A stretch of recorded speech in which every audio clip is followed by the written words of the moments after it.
Unapologetically Woman. We're celebrating phenomenal women all across Kentucky who make no apologies for their perspectives or the impacts that they're making in the community.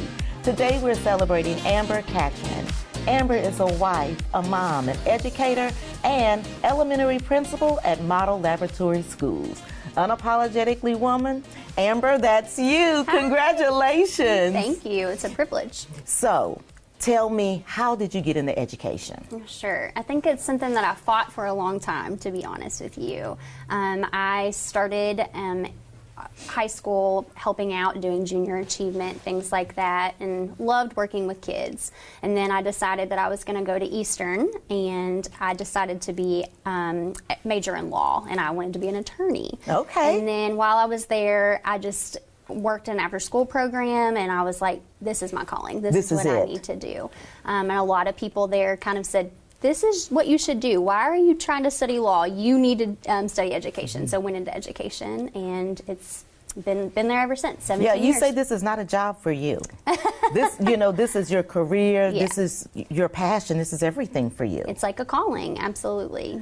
And so you're a principal, but you've been in where did you start? Sure. So my first role was a teacher. I started here in Lexington at Harrison Elementary, taught 3rd and 4th grades. And then after that, my principal was like, hey, I really think you should look into leadership. So I then went into leadership classes, got my principal license, then went into the assistant principal role in that same building, which was pretty awesome, working with the same people. After that, I interviewed. I just thought, I'm going to dip my toes in this and see how it goes, and interviewed for a principal position at Russell Cave here in Lexington. Did that, and they called me and said, we want you. So I did that for 9 years. And then I recently just made a switch, and I am working at Model Laboratory Schools as the elementary principal.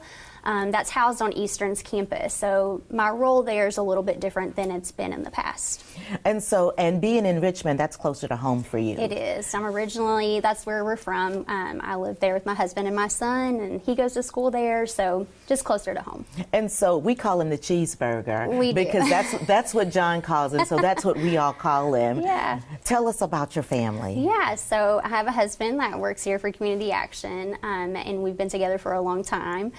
We have he's 10, just turned 10. Okay. Yeah, last week, and he is very active. He's a 4th grader. So for his birthday, is that the tents that went up in we celebrated his birthday big. He's an only child, so he did a Harry Potter theme. We set up tents, and he loved it. But he's a huge baseball player. That's where the nickname came from. From the cheeseburger. Yeah. And so, but while it's all fun and games now, he gave you guys a scare in the beginning. Yeah, absolutely. So he was born with a genetic condition, and had some heart issues, cleft palate. So he's had quite a few surgeries before he was even 1 year old.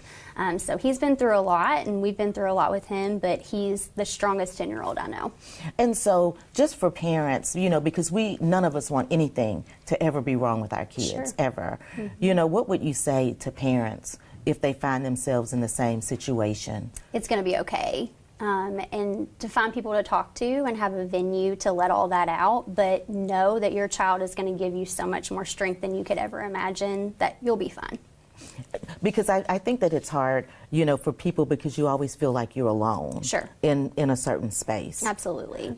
But now, we just see him, and he's living his best baseball life. Absolutely. And everything is fine. I think when we started the journey with him, we were really concerned because we were told things from doctors like he may not be able to do activities like that or play sports ever. And he's just defied the odds, and he's just been so strong through it all, and he's given us that confidence to help him and to support him through his journey too. So it's been good. That's good. So you've been a teacher, you're the whole principal thing. Yep. How does that play into the way that you manage your home? Well, Avery will tell you all the time, he wishes I would stop principaling him. That's what he says all the time. And he absolutely thinks that I have no idea how to teach him anything at home. When we work on NTI or reading or anything at home, he's like, Mom, that's not how you do it. But I think it's helped me learn that we all have this perception of how we should work with kids all of the time. And that perception changes when you have a kid. My teaching style changed when I had Avery. I learned how to work with kids and what they needed and meet them where they were instead of where I thought they should be. Where you wanted them to be. Yeah, absolutely. And I think that is a big aha It is. for people, because we all think that they come and everything's equal. Sure. And it's not. Sure.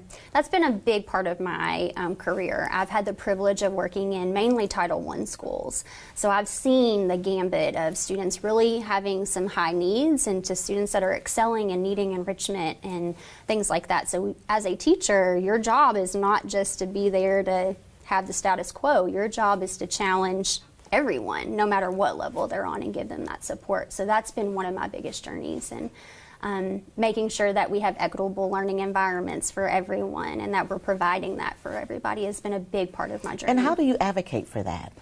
Speaking up, even when you think that you shouldn't, or when everyone else is telling you, oh, let's not talk about that, or let's push that under the rug. I think speaking up, that's huge. When you know something's wrong or you see something needs changed, advocating for that, being that voice or that squeaky wheel, you need to do that. And not just sitting there and watching it happen, because that doesn't help anything. Sure. We tell kids all the time, right, to be upstanders and not bystanders, and making sure that when you see something that needs to be changed, you're being that change agent. So we say that to kids. Why do we not do it as adults? I don't know why we don't do it, but a lot of times you'll see something that's wrong and you're like, that's the way it's always been. Sure. You know? Sure. And I think from the principal lens, I've always taken a systems approach to things, and putting systems in place that level that playing field for everybody and make sure that everybody gets what they need, so that we don't have to feel like we're advocating all of the time. All the time.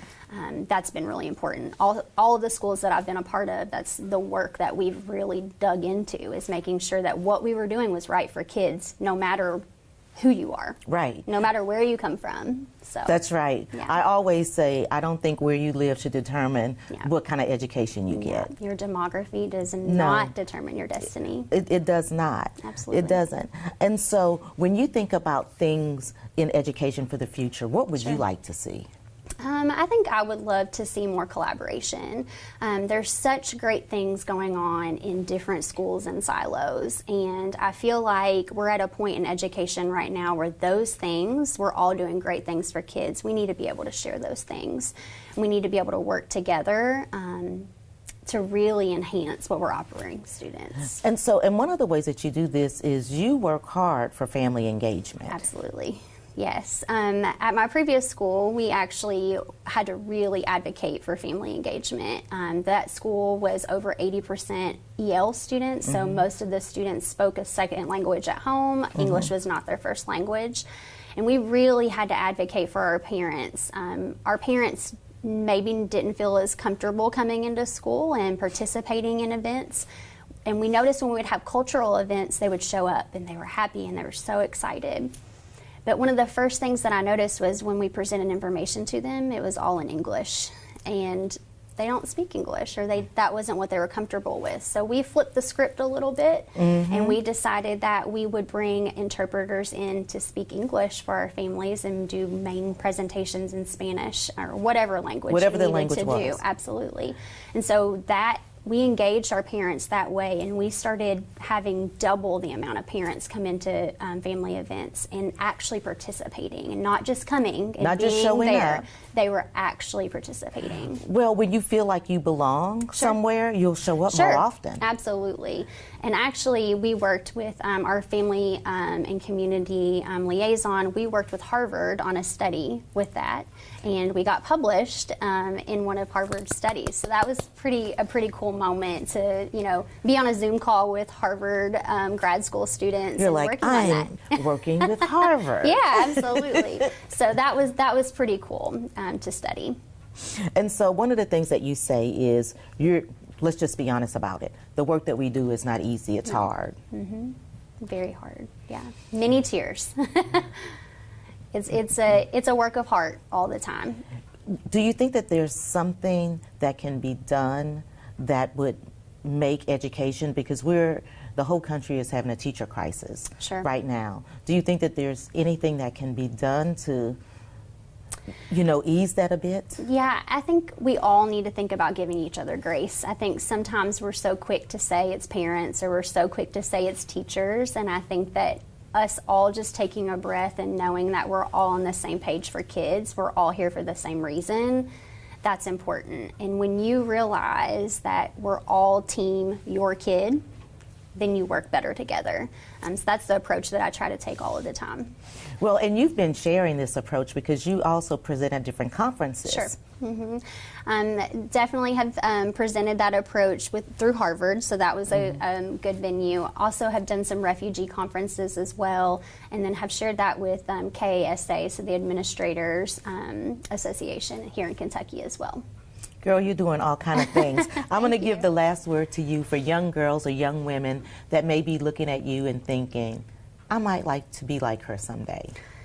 I think my advice would be to continue to advocate and speak up. Don't be quiet. Use your voice. You've got it for a reason, so don't be quiet with that. I think that's one of the biggest things that I would tell young people. Thank you so much, Amber. Congratulations, ma'am. Yeah, yay! We did it. So you guys continue to watch as we celebrate other phenomenal women just like Amber who are making major changes in our community. Unapologetically Woman, we'll see you soon.